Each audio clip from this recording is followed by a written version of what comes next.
এজন্য আল্লাহ বলছেন কুল হুয়াল্লাহু আহাদুনিল্লাহুস সামাদ লাম ইয়ালিদ ওয়া লাম ইউলাদ ওয়া লাম ইয়াকুল লাহু কুফুয়ান আহাদ।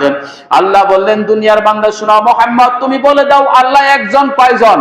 আল্লাহ একজন। যদি দুজন আল্লাহ দুনিয়ার মধ্যে হতো, আমরা যদি বলতাম আল্লাহ যদি দুইজন হতো তাহলে কি হতো?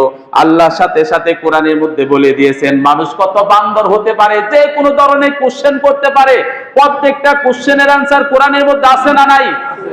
আল্লাহ বলছেন লাউ কানা ফীহিমা আলিহাতুন ইল্লাল্লাহু লাফাসাদাতা ফাসুবহানাল্লাহি রাব্বিল আরশি আম্মা ইয়াসিফুন। পৃথিবীর মধ্যে আমাদের হিন্দু ভাইদের 33 কোটি দেবতা, 33 কোটি না, যদি দুজন আল্লাহ দুনিয়ার মধ্যে হতো, এক আল্লাহ বলতে এখন রাত আমার ভালো লাগে না দিন বানাবো, আর এক আল্লাহ বলতে এখন দিন ভালো লাগে না রাত বানাবো, দুই আল্লাহর মধ্যে ঝগড়া লেগে দুনিয়া ধ্বংস হয়ে যেত। এজন্য আল্লাহ বলছে ও মুহাম্মদ, ও আমার হাবিব ও নবী, তুমি বলে দাও আল্লাহ হলো এক জন, তার কোনো শরীক নাই, কাউকে জন্ম দেন নাই, কারো কাছ থেকে জন্ম নেন নাই। কিন্তু আল্লাহ যদি ইচ্ছা করে মা ছাড়া সন্তান জন্ম দিতে পারে, বাবা ছাড়া সন্তান জন্ম দিতে পারে, পারে না? বলেন তো দেখি আদম আলাইহিস সালাতু ওয়াস সালামের বাবা আছে? আছে আছে। আদম আলাইহিস সালাতু ওয়াস সালামের বাবাও নাই মাও নাই, হাওয়া আলাইহিস সালাতু ওয়াস সালামের বাবাও নাই মাও নাই, আদমের বাম পাজারও হাত থেকে বের করে দিলেন, সুবহানাল্লাহ বলেন।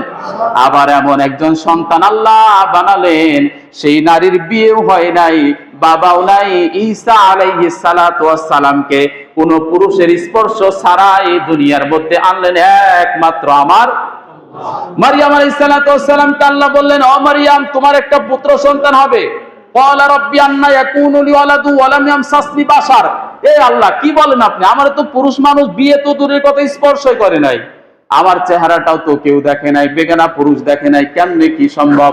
আল্লাহ বলেন ক্বালা কাযালিকাল্লাহু ইয়াখলুকু মা ইয়াশা ইযা ক্বাদা আমরান ফাইন্নামা ইয়াকুলু লাহু কুন ফায়াকুন। আল্লাহ বলেন এত কথা বলি না, আমি শুধু বলি কুন ফায়াকুন, হও সাথে সাথে হয়ে যায়।